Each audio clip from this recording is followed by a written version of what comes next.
So the Commonwealth Summit will be officially opened here in Colombo tomorrow by the Prince of Wales. But already the summit is being overshadowed by the row over Sri Lanka's human rights record. David Cameron has rejected calls to follow Canada and India and Mauritius in boycotting the event, but he says he will press President Mahinda Rajapaksa to launch proper investigations into what he calls the appalling scenes of civilians being killed at the end of the civil war. He'll also raise the concerns of relatives of people who have disappeared, they say, at the hands of the Sri Lankan authorities. Our Foreign Affairs correspondent Jonathan Miller has this report.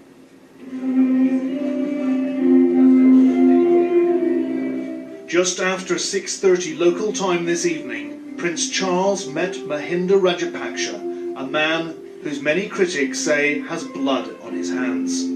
He is accused of war crimes and grievous human rights abuse. Not many of the 50 presidents and prime ministers attending tomorrow's summit seem too bothered though David Cameron has pledged to talk tough. Mahinda Rajapaksa's government scoffed at this today. "We're not a colony," one minister said. The president said he had nothing to hide.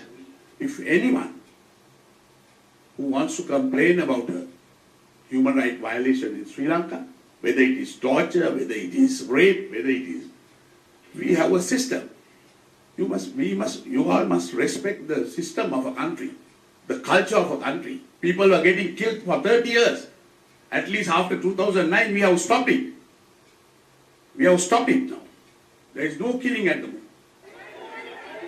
As he said this, and just a few miles across town, an everyday human rights crisis was developing, caught by an amateur cameraman. Buddhist nationalists belonging to the ethnic Sinhalese majority are protesting the presence of what they say are terrorist suspects from the Tamil North. By the time we arrive, the protesters have been replaced by police who want to question these terrorist suspects. We were taken in to see them. Here they are, a group of people whose loved ones had vanished without trace. They'd come to Colombo to publicise their plight during the Commonwealth conference. The Sri Lankan government would prefer all this to remain hidden for now. They told me their stories, abductions of sons or husbands lifted from homes or off the streets. Sri Lanka has more unresolved disappearances than any other country bar Iraq. This is happening as the Commonwealth heads of government arrive in Colombo. So you can tell your ministers and the prime ministers what's happening in Sri Lanka. What they are telling is not taking place practically. So that's what's happening. They say we can go free, but these mothers, you can see, they are afraid now. They know that the CID fellows will follow them. They know that when they go back, they will be questioned, unnecessary questions. So they are afraid. So I'm responsible because we all invited them. I'm going to walk down the road in a moment here to talk to 3 plainclothes police officers, senior officers, who I've had identified to me, who are directing this operation. I want to find out exactly why they're here and why this intimidation is going on. Hi, my name's Jonathan Miller from Channel 4. Can you just explain to me what the police are actually doing here today? I can't understand I can't understand English. You don't speak English? Oh, I'm sorry. Could I ask you, sir, could you just explain to me what is actually happening in this operation today? Because I understand you're actually in charge of it. Why are the police actually here today? Sorry, sir? Problem with language. You don't speak English very well. No. Okay. I'm sorry I don't speak Sinhala.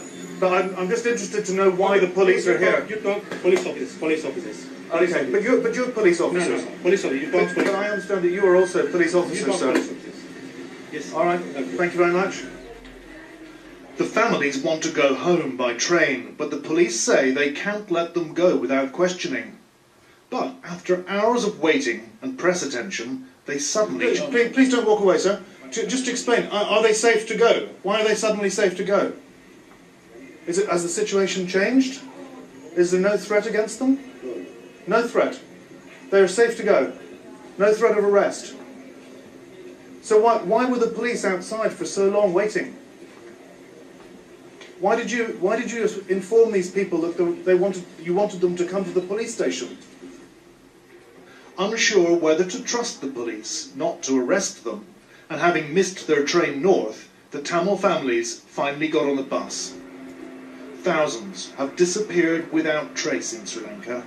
Their loved ones cannot even ask why. The Prime Minister David Cameron landed about 20 minutes ago here in Sri Lanka. He's argued that by coming to the Commonwealth Heads of Government meeting rather than boycotting it, he's better able, in his words, to shine a spotlight on the human rights situation here. He said there are a number of issues he wants to raise with the Sri Lankan government. There's the problem with human rights as we speak today, the people who have disappeared, the lack of free rights for journalists and a free press. But I think perhaps most important of all is the need for proper investigations to look into what happened at the end of this very long and appalling civil war that took place, and these appalling scenes that we've seen on our television screen of civilians being killed. Well, we hope to be talking with David Cameron on this programme tomorrow night.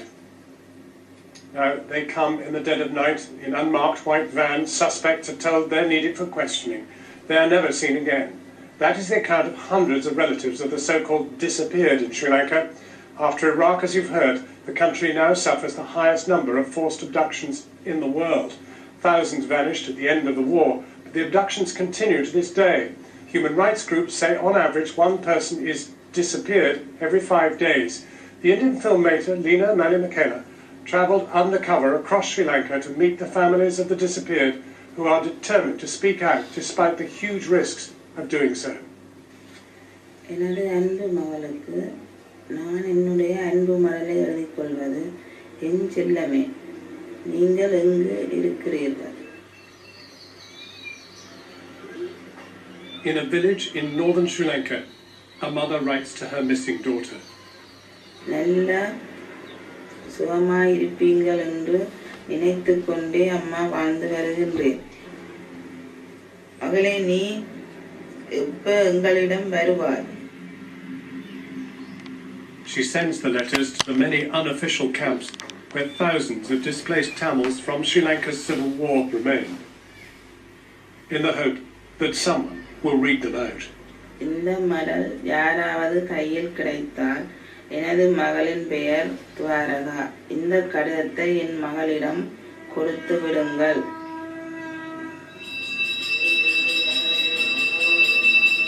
For 4 years now, Chandra has been searching for Dwaraka, who disappeared with thousands of others at the end of the war. எனது மகள் துவாரகாவை ஜெயிலிட்டு பிடிச்சு சண்டை மாத்திரம் சண்டையிலாண்டு ராணுவத்தை சரணடைஞ்சிருங்க நம்பிக்கையில இருந்தார். Chandra's search has taken her to the UN, human rights groups, and even the President himself. Still, she has heard nothing. So she goes from temple to temple, making offerings to the gods, and even to the fortune teller. நான் உங்கள்ட்ட வந்த மாதிரி எல்லா தெய்வங்களும் போனது தானே. மூத்த பிள்ளை அவங்கள இல்லாம போனது. மூத்த பிள்ளை இல்ல.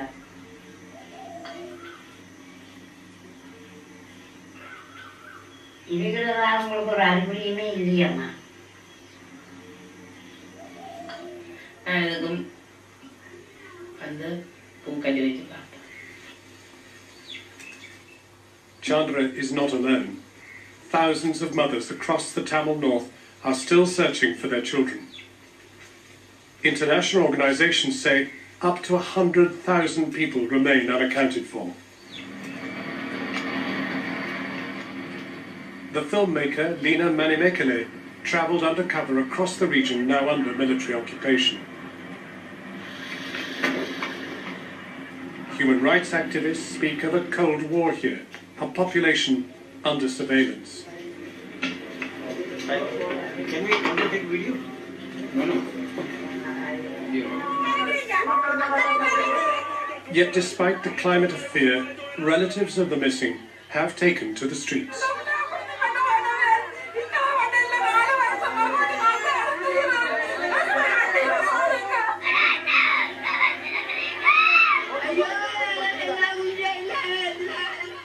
They're determined to make their voices heard.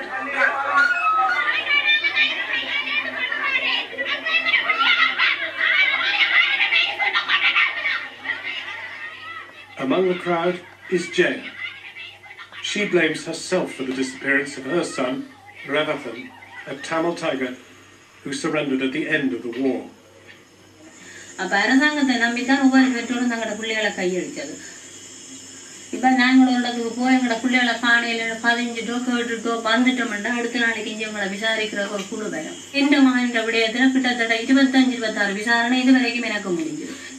இவே ஒரு குறிப்பிட்ட காலத்துக்கு வச்சிருந்துட்டு அதுகளை கொலை செய்து போட்டு சித்திரவதை செய்து போட்டு தூக்கி இவை பிணமா நாய் எறிஞ்ச மாதிரி இவே எறிய அப்படியெல்லாம் இவை செய்ய வேண்டிய தேவை எங்களுக்கு இல்லை தானே இந்த அரசாங்கம். Disappearances have a long history in this country. Far from the Tamil North is this memorial to thousands who disappeared in the 1980s, most members of an outlawed Sinhalese underground rebel movement.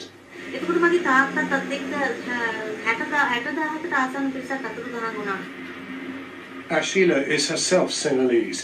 She's never found out what happened to her father, who was taken from his home more than 20 years ago.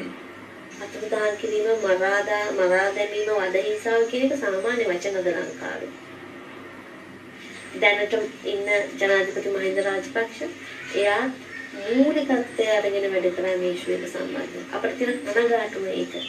එයා ඒ වෙලාවේ Geneva අරගෙන ගියා මේ අතුරුදහන් වූවන්ගේ document එකක් හදලා ඒව අරගෙන ජිනීවා එයා ගියා. එතකොට එයා ඒ වෙලාවේ අතුරුදහන් වීම වෙනුවෙන් ෆයිට් කරා. දැන් එයා ලංකාවේ අතුරුදහන් වීම සිද්ධ කරනවා. Human rights activists say under President Rajapaksa, someone is abducted every 5 days, with snatch squads operating across the country.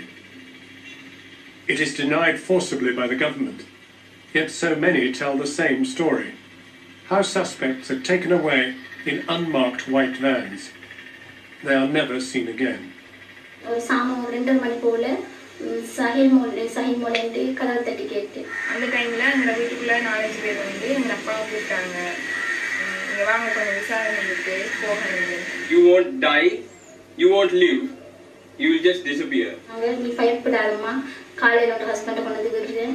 இல்ல வாங்க உங்களை கூட்டி கொண்டு போயிட்டு நான் கூட்டி கொண்டு வருவேன். கூட்ட சொல்லிட்டு அங்க வேன்ல ஏத்திட்டு போயிட்டாங்க. When you know you are white man, you are dead.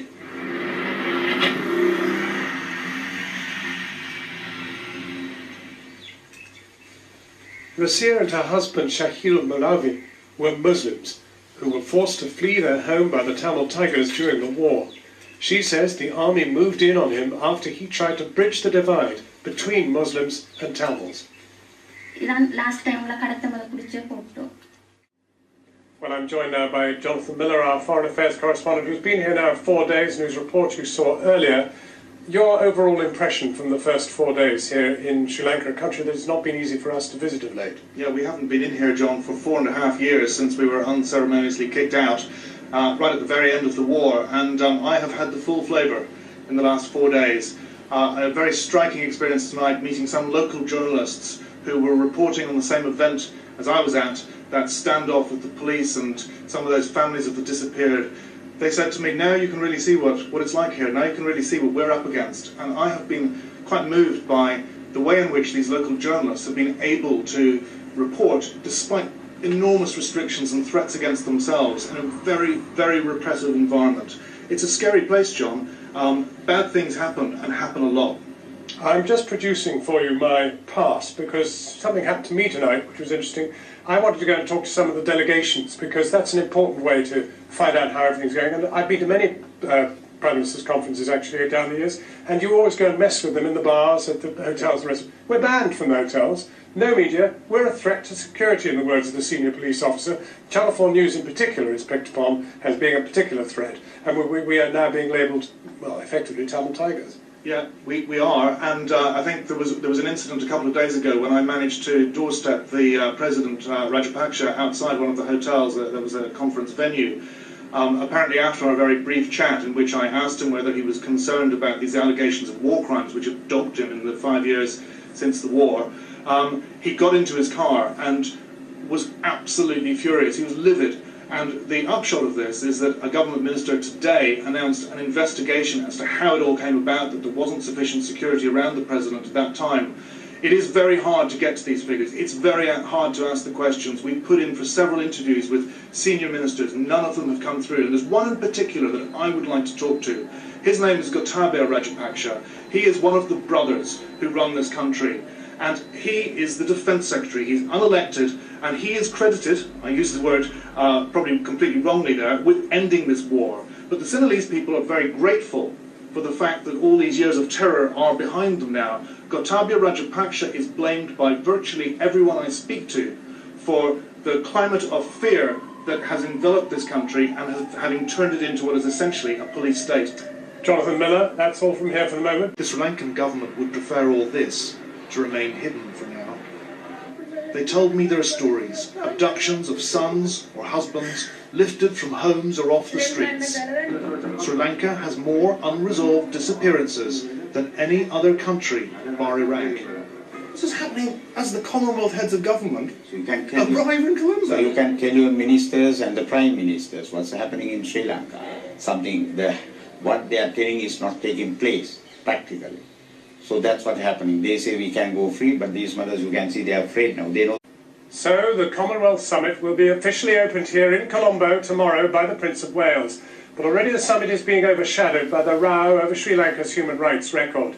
David Cameron has rejected calls to follow Canada and India and Mauritius in boycotting the event, but he says he will press President Mahinda Rajapaksa to launch proper investigations into what he calls the appalling scenes of civilians being killed at the end of the civil war. He'll also raise the concerns of relatives of people who have disappeared, they say, at the hands of the Sri Lankan authorities. Our Foreign Affairs correspondent Jonathan... Miles across town, an everyday human rights crisis was developing, caught by an amateur cameraman. Buddhist nationalists belonging to the ethnic Sinhalese majority are protesting the presence of what they say are terrorist suspects from the Tamil North. By the time we arrived, the protesters have been replaced by police who want to question these terrorist suspects. We were taken in to see them. Here they are, a group of people whose loved ones had vanished without trace. They'd come to Colombo to publicise their plight during the Commonwealth conference. It's a colony, one minister said. The president said he had nothing to hide. If anyone who wants to complain about a human rights violation in Sri Lanka, whether it is torture, whether it is rape, whether it is... We have a system.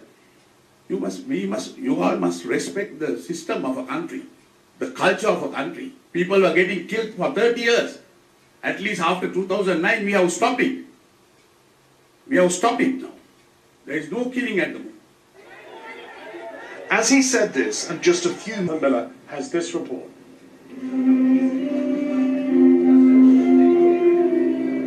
Just after 6:30 local time this evening, Prince Charles met Mahinda Rajapaksa, a man whose many critics say has blood on his hands.